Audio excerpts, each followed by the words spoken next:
কিছু মানুষ বড়ই বিচিত্র হন, এমনভাবে জীবনযাপন করেন যেন তাদের কোনোদিন মৃত্যুই হবে না।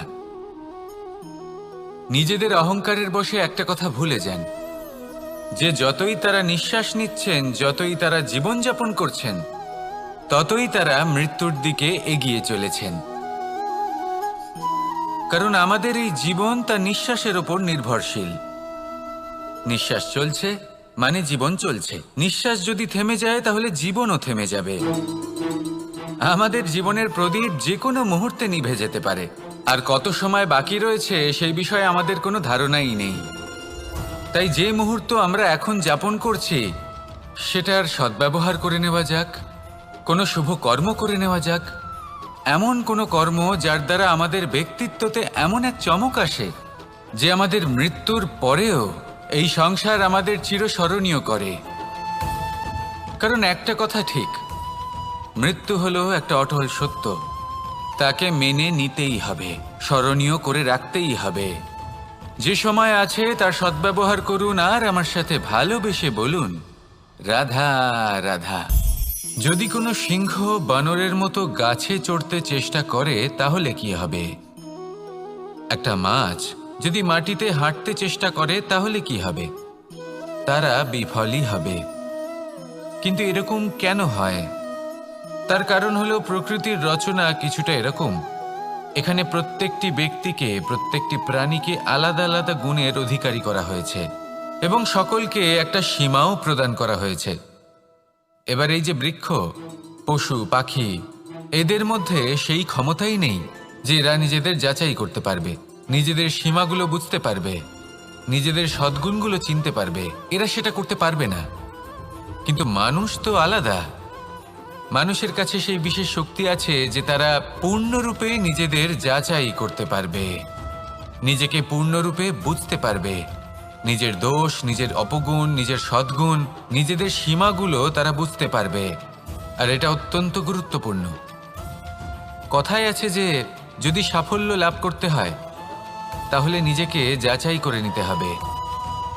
তাই নিজেকে যাচাই করুন, নিজের সাথে পরিচিত হয়ে যান এবং জীবনে কর্ম করতে থাকুন। সাফল্যের শিখরে অবশ্যই পৌঁছে যাবেন। আর ওখানে যদি যান তাহলে এই মন প্রসন্ন হয়ে অবশ্যই বলবে রাধা রাধা। মানুষের জীবনে সবসময় কিছু না কিছু ঘটে চলেছে। কখনো ভালো কিছু ঘটে, আবার কখনো দুর্ঘটনা ঘটে। এবার যখনই কোনো দুর্ঘটনা ঘটে মানুষ ঈশ্বরের কাছে প্রার্থনা করে যে হে ঈশ্বর, আমাকে রক্ষা করুন, এই বিপদ থেকে আমাকে উদ্ধার করুন। বা সে সেই সমস্ত দোষ চাপিয়ে দেয় নিজের প্রারব্ধ, নিজের ভাগ্যের ওপর। কিন্তু যদি আপনি গভীরভাবে ভাবেন তাহলে প্রত্যেক দুর্ঘটনা, বাধা এবং বিপদ আপনার জীবনে শুধু একটাই উদ্দেশ্য নিয়ে আসে, আপনাকে আরো যোগ্য করে তোলার জন্য। যদি আপনাদের একটা উদাহরণ দিই, বর্ষার ঋতুতে যখন প্রচণ্ড মাত্রায় বৃষ্টি পড়ে, ছাদ থেকে জল পড়তে থাকে, তখন আপনি নিশ্চিত করে নেন, স্থির করে নেন যে এবার আমি এই ছাদকে নতুন করে বানিয়ে তুলব, আরো শক্তিশালী বানিয়ে তুলব, আরো দৃঢ় বানাবো। আপনার জীবনে যখন কোনো অসুখ করে, তারপর আপনি জীবনে আরো সাবধানী হয়ে যান, আরো সতর্ক হয়ে যান, স্থির করে নেন যে এটা যেন দ্বিতীয়বার না হয়। ঠিক কিনা? এই বিপদ, এই দুর্ঘটনা, এই সংকট, এগুলো জীবনে আসবে আপনাকে আরো শ্রেষ্ঠ করে তোলার জন্য। এবার এটা আপনার ওপর। আপনি একে ভাগ্যের পরিহাস বলে মনে করবেন, নাকি ঈশ্বরের সংকেত মনে করবেন যিনি আপনাকে আরো শ্রেষ্ঠ করে তুলতে চান? সিদ্ধান্ত আপনারই। আসুন আর আমার সাথে ভালোবেসে বলুন রাধা রাধা।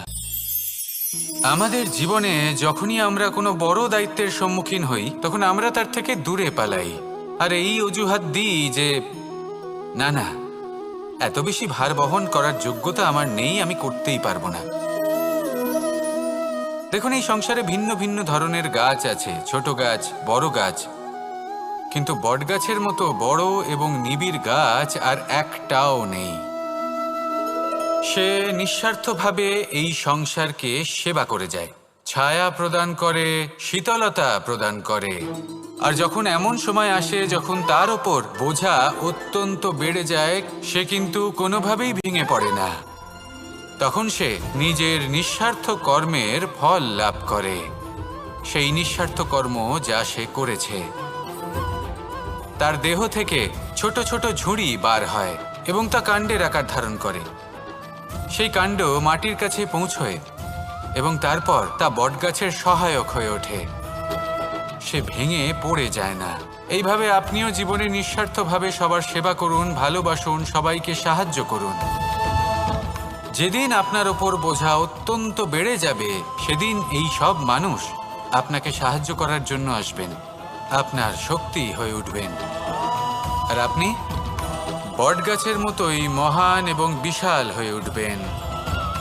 আসুন আর আমার সাথে ভালোবেসে বলুন, রাধা রাধা।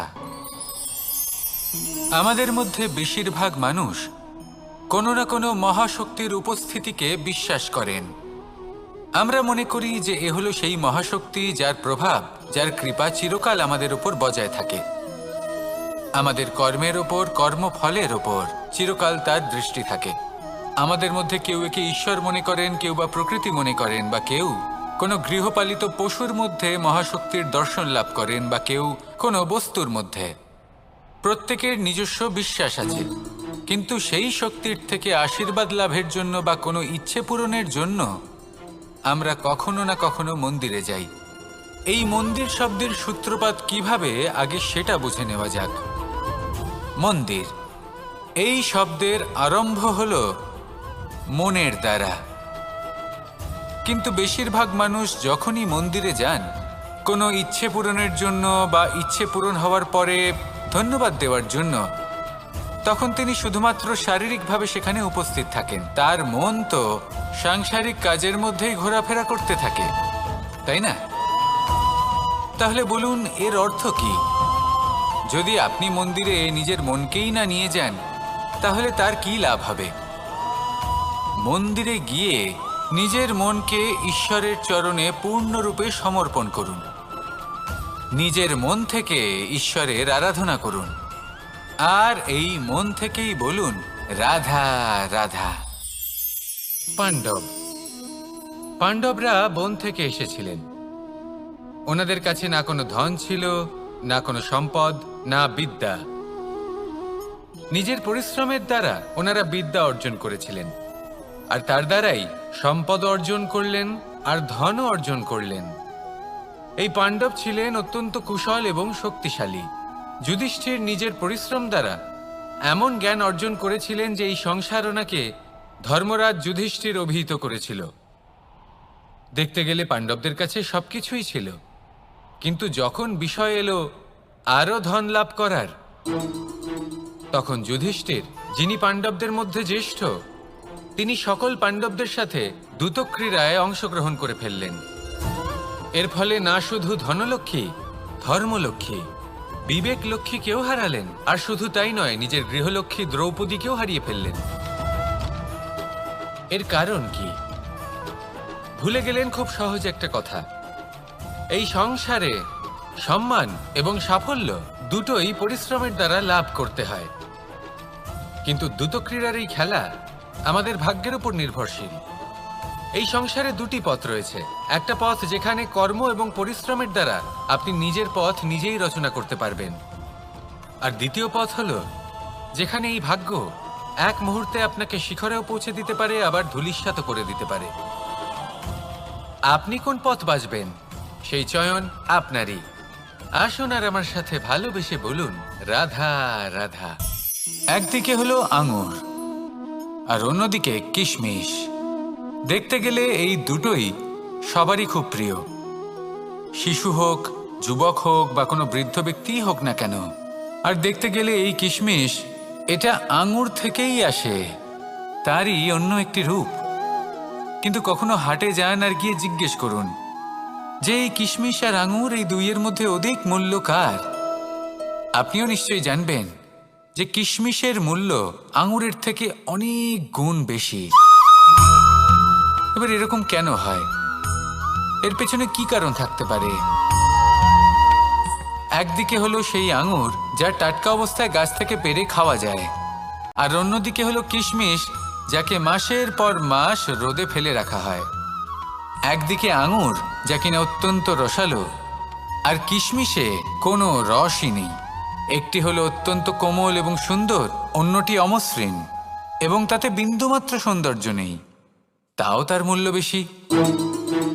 এইসব কেন হয়? এই কারণেই হয় কারণ সেই আঙুর অনেক মাস পর্যন্ত রোদ সহ্য করে থাকে, কষ্ট সহ্য করে থাকে, তবেই সেই আঙুর কিশমিশে পরিণত হয়। এবার জীবনের কড়া রোদ যাকে সহ্য করতে হয়, তার সাথেও এটাই হয়ে থাকে। তারও মূল্য আপনা থেকেই বৃদ্ধি পায়। আপনার জীবনে আপনার গুণ, আপনার প্রতিভা, তা অত্যন্ত গুরুত্বপূর্ণ। কিন্তু যখন আপনি অভিজ্ঞতা লাভ করেন, তখনই সেই অভিজ্ঞতা আপনার গুণ এবং প্রতিভাকে আরও অনেক বেশি শ্রেষ্ঠ করে তোলে। তাই জীবনের কঠোর রোদের মধ্যেও দাঁড়িয়ে থাকাটা শিখে নিন, সাহসের সাথে কঠিন পরিস্থিতির সম্মুখীন হওয়াটা শিখে নিন। ঠিক এইভাবেই অভিজ্ঞতা লাভ করতে হয়, আর এই অভিজ্ঞতা আপনার মূল্য বৃদ্ধি করতেই থাকবে, করতেই থাকবে। আর তখন এই মন প্রসন্ন হয়ে বলবে, রাধা রাধা। বাল্যকালে যখন আমি মাখন খেতাম, তখন যশোদা মায়ের আমার মাখন খাওয়া নিয়ে কোনো সমস্যা ছিল না। কিন্তু যখন আমি মাখন খেতাম, মাখন চুরি করতাম, তখন যেই প্রকারে বাড়ির পরিচ্ছন্নতা আমি নষ্ট করতাম, তা নিয়ে অবশ্যই যশোদা মায়ের আপত্তি ছিল। আর হবে নাই বা কেন? কথায় আছে যে যদি আমাদের ঘর পরিচ্ছন্ন থাকে, সেখানে লক্ষ্মী বসবাস করে থাকেন, তবেই সেই বাড়িতে সন্তোষ ভাব থাকবে। সেই জন্যই আমাদের যশোদা মা পরিশ্রম করে বাড়ির ভেতর এবং বাড়ির বাহির সবসময় পরিচ্ছন্ন করে রাখতেন। এবার যেইভাবে আমাদের বাড়ি, যেখানে আমাদের পরিবার বসবাস করতেন, সেইভাবেই আমাদের শরীর আর আমাদের আত্মা রয়েছে, যাতে আমরা বসবাস করি। একেও স্বচ্ছ রাখা প্রয়োজনীয়। এবার স্বচ্ছ কিভাবে রাখা যায়? শুধু বাহ্যিক পরিচ্ছন্নতা আর প্রসাধন দ্বারা তা সম্ভব হবে না। জীবনে কিছু কটু অভিজ্ঞতা আমাদের সকলের থাকে। সেই কটু অভিজ্ঞতাগুলির কারণে আমাদের মন, আমাদের আত্মা মলিন হয়ে যায়। এই মালিন্য থেকে আমাদের আত্মাকে মুক্ত করা অত্যন্ত প্রয়োজনীয়। এই স্বচ্ছতা অত্যন্ত প্রয়োজনীয়। আর আমাদের এই মন মালিন্য থেকে মুক্ত হতে পারে শুধুমাত্র প্রেম এবং করুণার দ্বারা। তাই সকলকে ভালোবাসতে থাকুন আর মনের মধ্যে করুণার বোধ জাগ্রত করুন। কারণ যেইভাবে বাড়ি পরিষ্কার থাকলে তাতে লক্ষ্মী বসবাস করেন, সন্তোষবোধ বজায় থাকে, সেইভাবেই যদি মন স্বচ্ছ থাকে, তাহলে তাতে সন্তোষও থাকবে, শান্তিও থাকবে। তাহলে ভালোবাসতে থাকুন, মনের মধ্যে করুণাবোধ জাগ্রত করুন, আর আমার সাথে ভালোবেসে বলুন, রাধা রাধা। অনেকদিন আগে একটা ব্যক্তি ছিল, নদীর ধারে তার একটা ক্ষেত ছিল, খুব সুন্দর একটা ক্ষেত। পরিশ্রম করে সেখানে সে ফসল উৎপাদন করলো। একদিন বন্যা হলো আর সমস্ত ফসল বয়ে নিয়ে গেল। প্রতি বছর বন্যা হতো আর বারবার ওর ফসল বয়ে নিয়ে যেত। সে ব্যক্তি খুব দুঃখী হয়ে পড়ল। সে ভাবল, কেন বারবার আমার সাথে এরকম হয়?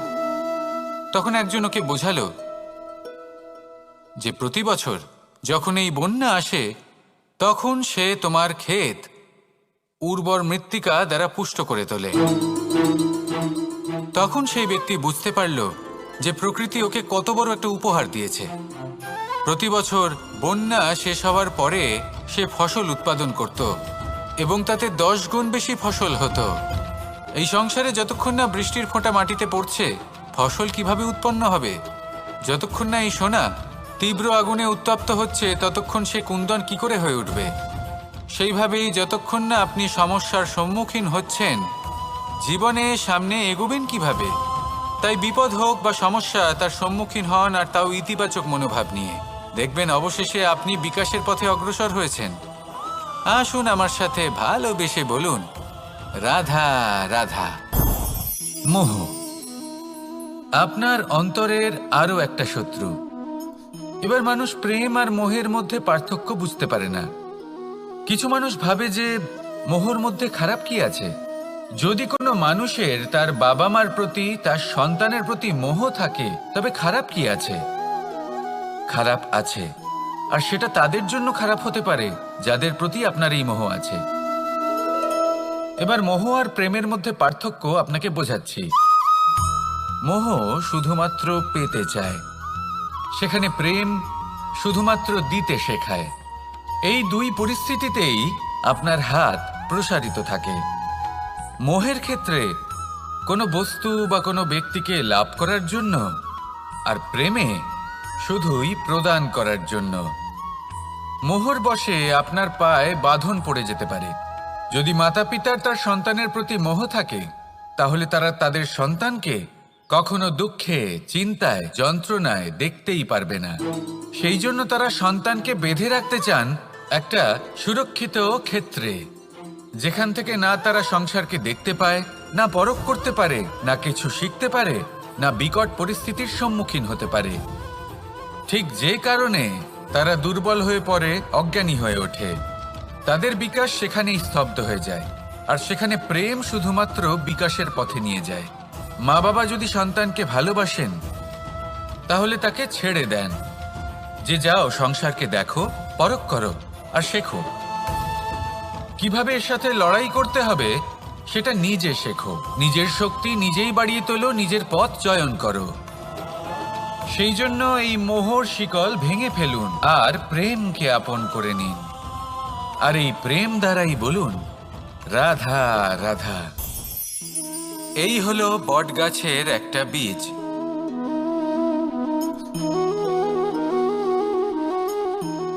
চলুন এটা রোপণ করা যাক। একটু জল দেওয়া যাক। এবার এখানে একটা বিশাল বটবৃক্ষ উৎপন্ন হবে। কিন্তু কিভাবে? এতে কে সাহায্য করবে? এটা সম্ভব কে করে দেখাবে? প্রকৃতি। আগে হ্যাঁ, এই সংসারে যা কিছু উৎপন্ন হয়, যা কিছু নষ্ট হয়, তার জন্য প্রকৃতি দায়ী হন। এই প্রকৃতির কারণেই তো রৌদ্র আসে, প্রকৃতির কারণেই বৃষ্টি হয়, জল পাওয়া যায়। তার কারণেই এই বটের বীজ তা এক বিশাল বটবৃক্ষে পরিণত হবে। কিন্তু একজন মানুষকে দেখুন, মানুষ বলবে এই বৃক্ষে আমার অধিকার রয়েছে। কেন? কারণ আমি এই বীজ বপন করেছি। এবার সমস্ত কাজ প্রকৃতি করবে আর সমস্ত শ্রেয় মানুষ নিয়ে যাবে। এটা কি উচিত? কখনোই নয়। এবার এর উত্তর প্রকৃতিতেই লুকোনো আছে।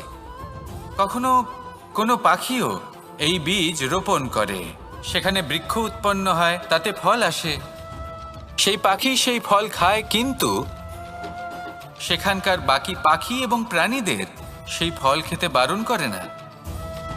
সেই বৃক্ষের ওপর নিজের অধিকার প্রমাণ করতে চেষ্টা করে না, সবার মধ্যে ভাগ করে দেয়। আর এটাই আমাদেরও করা উচিত। যা প্রকৃতি থেকে আসছে তা আবার প্রকৃতিতেই ফিরে যেতে দিন। এটা অত্যন্ত প্রয়োজনীয়। পাখিদের মতো হতে চেষ্টা করুন, তবেই আপনার এই মন আকাশে উড়তে থাকবে আর সুপ্রসন্ন হয়ে বলবে, রাধা রাধা। আমরা সবাই প্রকাশের অনুগামী। সূর্যের থেকে আমরা প্রকাশ লাভ করি এবং সেই প্রকাশের কারণে আমরা সবকিছু দেখতে পাই। আর হয়তো সেই জন্য আমরা সূর্যকে এত মান্য করি, তাকে সম্মান করি, তাকে পুজো করি। কিন্তু এই সংসারে শুধুমাত্র সূর্যই কি আছেন যিনি প্রকাশের উৎস? না। যখন সূর্যাস্ত হয় তখন কি হয়? তখন চন্দ্রমা প্রকাশ দিয়ে থাকেন, উনি আমাদের পথ দেখান। আর যখন চন্দ্রমা থাকেন না তখন কি হয়? তখন আমাদের গৃহ প্রকাশময় করে তোলে ছোট্ট একটা প্রদীপ। অর্থাৎ আকার বা নাম গুরুত্বপূর্ণ নয়, গুরুত্বপূর্ণ হলো গুণ। আপনিও এই গুণগুলি আপন করুন। চন্দ্রমা বা প্রদীপের মতো সূর্যের অনুপস্থিতিতেও প্রকাশের কিরণ ছড়িয়ে দিন। সৎপথে চলুন আর আমার সাথে ভালোবেসে বলুন, রাধা রাধা।